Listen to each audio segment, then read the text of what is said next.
Hello, guys, and welcome back to the Cask Connoisseur YouTube channel. And this is actually going to be a two-part special.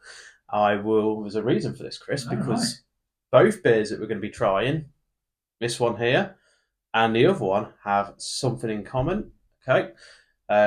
Firstly, I would just like to say another thank you to Great Newsome Brewery for sending these out to us. So we are here to try Frothingham Best, which is their bitter at 4.3%. Now, interestingly, Chris, Frothingham sounds frothy, doesn't it? Mm. I wonder what this could bring. Another point to factor out: Frothingham. Have a guess what it's named after? Frothingham. Yeah, Did I get that right? you did indeed. Yay! So, Frothingham is named after Frothingham, which is based all the way up in Hull. That's obviously where the Great Newsome Brewery is situated. Really looking forward to trying it. Now, we have actually poured it already ready, well, pretty much ready for you because it was so frothy. There's even still a head retention right now on this glass, so I'm very impressed. It was a very frothy beer too. Yes, very frothy. So we thought, well, we best get it poured there and then. So let's have a look, shall we, at Frothingham? I will put a bit more in our glasses, Chris, just for us, just so we can have a look. Top them up. Top them I up. always like to see a nice full glass. And interestingly, there might even be a bit more froth. It'd be interesting to see. Oh, not as brisk as it was. Not as brisk as it was. It is brisk. Yeah, it is brisk. There we are. Right, so Frothingham, what are we going to go with? That to me is pretty much, it looks like your traditional bitter colour. That's a traditional bitter. I'll tell you what I'm noticing. Look how that head's clinging. Oh, yeah. If this was a cask, I'd be going, this is a good pint. This is, yeah. And we call that lacing, if I remember correctly, Chris, don't we? I have no idea. It's beer. Whiskey, you'd call it legs or something similar, but no idea in beer. Yes. So basically, it is called lacing. I do know. So lacing is effectively when the head retains itself to the glass as you start to drink it. But no, very impressed with colour wise. Smell. It smells like it just smells like your traditional best bitter. It's the best bitter. It's the best bitter. With all the good bits. Yeah.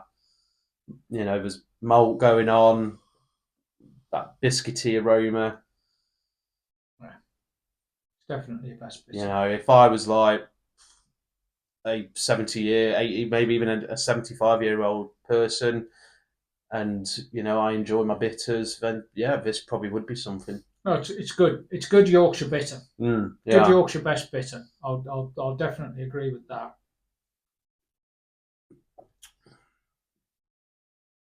And the taste right there is, it's classical. It's bitter finish. It's got a very sweet bitter finish to it. It's not too overpowering. I think the best bit, though, I have to say, is that head retention. Yeah. Head retention, fine. I think on the taste, on the palate, that is typical bitter. Yeah. I wouldn't object to having a pint of this in a pub at all. It's what I'd probably expect if I knew it came from Yorkshire. I mean, I'd argue that it's nicely melded. You're not getting these extremes of flavour. Yeah. It's too bitter. Yeah. Or it's too sweet. Or it's too fruity.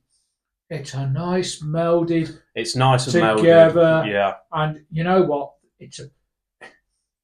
You wouldn't rate this as an unusual beer. No. That's what I would say. I agree. But I would rate this as a very good example of a Yorkshire bitter. Yeah.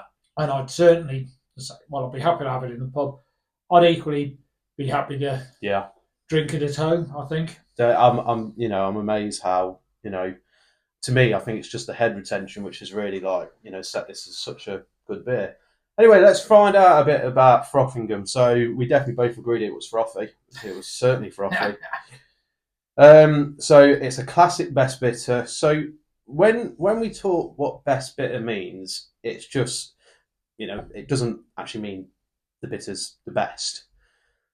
Best bitters just refer to the fact that it is a traditional English made best bitter. So you got to look at stuff like Bass, Pedigree, you name it. There's loads out there. Doombar, for example, they're all classic best beers, just with how they've been made. So rich amber colour, which again is particularly your bitter colour at the end of the day. That looks. Gosh, I can't get over the fact there's still ahead. I know, it's crazy, isn't it? It's crazy. So interestingly, I picked up biscuit taste and all that. This is saying there's a slightly nutty edge and fruit hop aroma. I will admit, there is going to be fruit in there, especially with it being a bitter and all that. And Great Newsome even agree that they believe Frothy is the very best. Maybe that's why the head is so good, because it is so frothy. Yeah, until you read out nuts. I wouldn't have picked up the nuts. No. Now I'm actually sitting there thinking, and this is auto suggestion, and what you've always got to watch when you're tasting something. You can sometimes be told it tastes of, I don't know, sweaty socks. Yeah. And you'll instantly taste sweaty socks. Yeah, I agree. So I can pick up the nuttiness there. This is a very pleasant drink. It's a pleasant drink. Yeah, definitely. Yeah. I definitely agree it's a pleasant drink. And interestingly, compared to other bottled beers, this one does actually say to serve chilled. So, could be something. It's cold enough today. Yeah, could be chilled already. I think it's chilled already. But no, I think it's a very nice beer. So I honestly think, because I don't mind bitters, but I don't mind something which is too overpowering on the bitterness. This is quite balanced. This actually kind of reminds me of something like Bass. So, I mean, I drink Bass. I tell you what it's making me think of, Black Sheep Brewery. Oh, Black Sheep Bitter and all that. Yeah. It's making me think of that. And possibly because I'm the older one, Luke, this reminds me of, definitely, traditionally, this is what, and I'm going to say English beer. I know we're in Britain, but it is English beer, because English beer is different to Scottish beer. Yeah.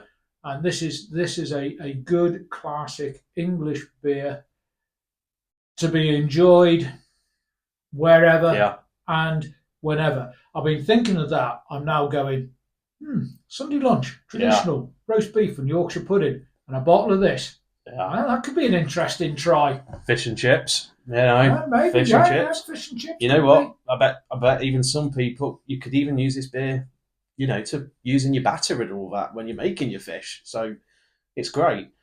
Have you guys tried it? I'd say, if not, please do give it a reach out. I mean, it's a nice beer. It's your standard best bitter. That's really all I can say. And it's frothy. No. But it's not over. It's not over frothy where you would need like an ice cream flake or something. Yeah, that would be too thingy. But this is perfect. It's got a lot going on that's perfect. Yeah, and the lacing, as I referred to it earlier, is absolutely fantastic. Yeah, for a bottle of beer, brilliant. So please remember, guys, to subscribe to our channel, The Cask Connoisseur. Please give us a like on this video. We are going to be coming back with part 2 very shortly. Now, I will give you a little bit of a hint.